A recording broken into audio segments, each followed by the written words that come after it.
Good morning, students. Today we have to study about force and laws of its motion. So, what is force? Force क्या है? Force is the influence or effort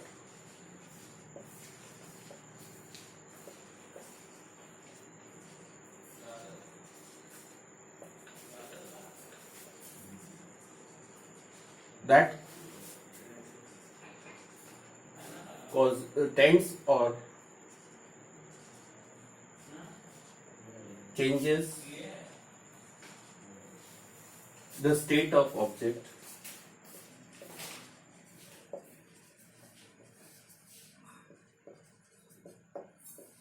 or we can say velocity or shape of the object. Now, what do you mean by the influence? Influence का मतलब है कि कोई ऐसी असर जो डायरेक्ट भी हो सकता है और इनडायरेक्ट एफर्ट भी हो सकता है, जो चेंज करने की कोशिश करे स्टेट को, या ऑब्जेक्ट की वेलोसिटी को चेंज करे, स्टेट को चेंज करे, या वेलोसिटी को चेंज करे, या शेप को चेंज करे, या करने की कोशिश करे, उस एफर्ट को हम फोर्स बोलते हैं. हमने लोअर क्लासेस में पढ़ा था कि जनरली पुश और pull is considered as the force. हम किसी भी ऑब्जेक्ट को धक्का देते हैं, कि जैसे ट्रॉली बैग है या कोई ऑब्जेक्ट है, इसको एक साइड से धक्का देंगे सरफेस पर, तो इसकी पोजीशन चेंज हो जाएगी. ये पहले रेस्ट में था और फोर्स लगाने के बाद में ये मोशन में आ जाएगा. ठीक है, पहले रेस्ट में था और फिर मोशन में आ जाएगा. इसके अपोजिट अगर कोई ऑब्जेक्ट मूव कर रहा है, जैसे फुटबॉल रोल कर रही है, उस पर गोलकीपर ने फोर्स लगाया, तो फुटबॉल जो चल रही है फोर्स लगाने पर मोशन से रेस्ट में आ जाएगी. Okay, now what about velocity? अब वेलोसिटी कब कब चेंज होती है? कि वेलोसिटी एक तरह से वेक्टर क्वांटिटी है. It means it requires magnitude as well as direction to get expressed. तो वेलोसिटी दो तरीके से चेंज हो सकती है. पहला, अगर उसकी स्पीड में चेंज हो या उसके डायरेक्शन में चेंज हो. जैसे कोई ऑब्जेक्ट रोल कर रहा है, धीरे धीरे रोल कर रहा है, इस पर फोर्स लगा दिया, तो उसकी स्पीड इंक्रीज हो जाएगी या डिक्रीज हो जाएगी? स्पीड विल इंक्रीज और डिक्रीज, या तो इंक्रीज हो जाएगी या डिक्रीज हो जाएगी. इसी तरह से अगर कोई ऑब्जेक्ट एक पहले इस डायरेक्शन में चल रहा था और एक इधर से फोर्स लगाया, तो ऑब्जेक्ट इस डायरेक्शन में मूव करना शुरू कर दिया, तो भी उसकी वेलोसिटी चेंज हो गई. ठीक है. अब तीसरी बात आती है शेप ऑफ द ऑब्जेक्ट. अगर हम किसी बलून को हम दोनों तरफ से प्रेस कर रहे हैं, इस तरफ से भी प्रेस कर रहे हैं और इस तरफ से भी प्रेस कर रहे हैं, तो उसकी शेप इस तरह की हो गई.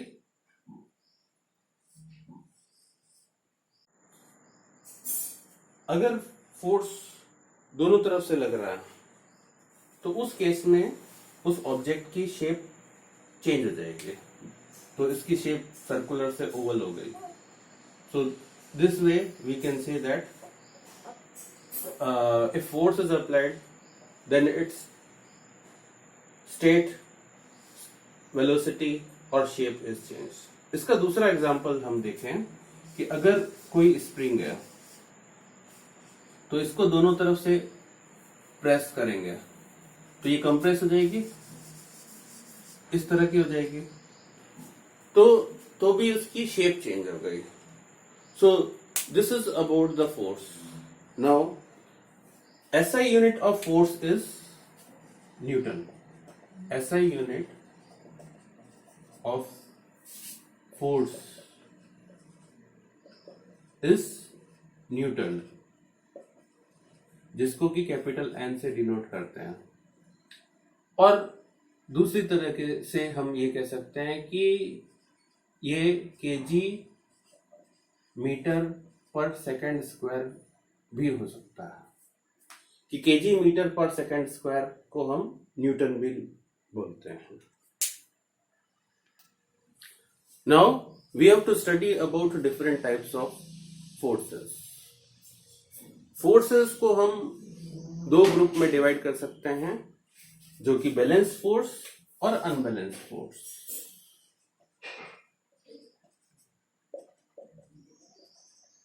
और अनबैलेंस फोर्स।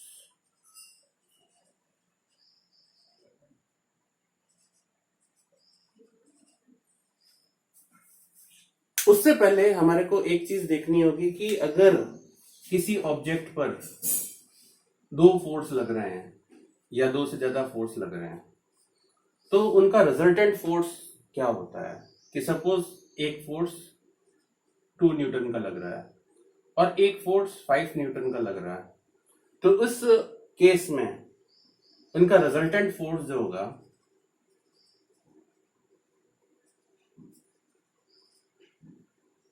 2 + 5 = 7 न्यूटन हो जाएगा। क्यों? क्योंकि दोनों फोर्स एक ही डायरेक्शन में लग रहे हैं। और इसके अपोजिट अगर ये फोर्स अपोजिट डायरेक्शन में होते हैं, 2 न्यूटन इधर से लग रहा है और 5 न्यूटन इधर से लग रहा है, तो उस केस में रिजल्टेंट फोर्स जो है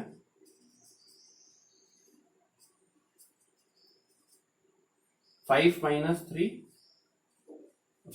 2 = 3 Newton. Okay, so this is about the resultant force. इस रिजल्टेंट फोर्स का कॉन्सेप्ट बैलेंस फोर्स और अनबैलेंस फोर्स में अप्लाई होगा, इसलिए मेरे को ये बताना पहले आपके लिए जरूरी था। Now what is balance force? When 2 or more forces are acting on an object, and net resultant force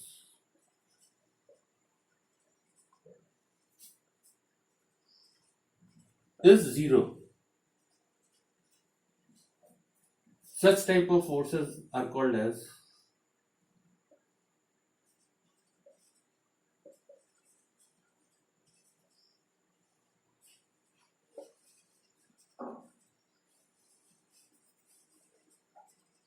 balance force. ठीक है, कि जैसे अगर मैं इसी एग्जांपल को देखूं, तो अब यहां पर तीसरा एक और फोर्स लग गया 7 न्यूटन का इधर से, तो रिजल्टेंट फोर्स कितना हो गया? 2 + 5 - 7 = 7 - 7 = 0 न्यूटन। तो ये बैलेंस्ड फोर्स का एग्जाम्पल हो गया। ठीक है, इसी तरह से अगर हम देखें कि अनबैलेंस फोर्स किसको बोलते हैं, तो when 2 or more forces are acting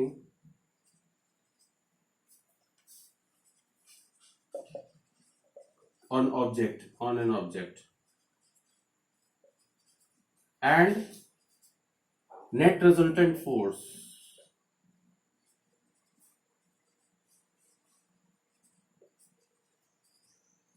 is not 0. Such type of forces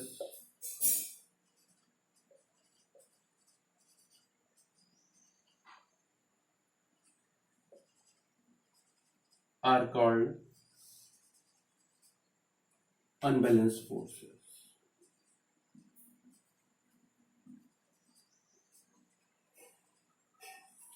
जब कभी भी हम सिर्फ फोर्स की बात करते हैं तो उसका मतलब अनबैलेंस फोर्स ही होता है. ओके, तो ये बैलेंस फोर्स क्या कर सकता है? बैलेंस फोर्स जो है उसका इफेक्ट क्या होगा? Effect of balance force change the shape of the object.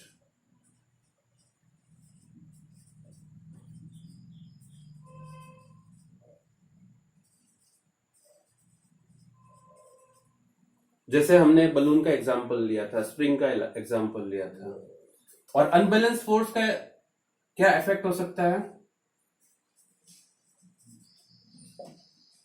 Change state of object,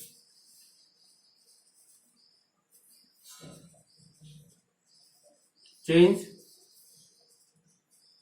velocity of object.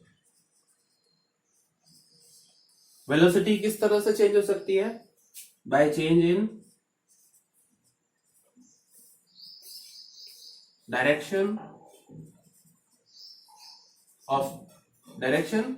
और speed. So this is about balanced force and unbalanced force.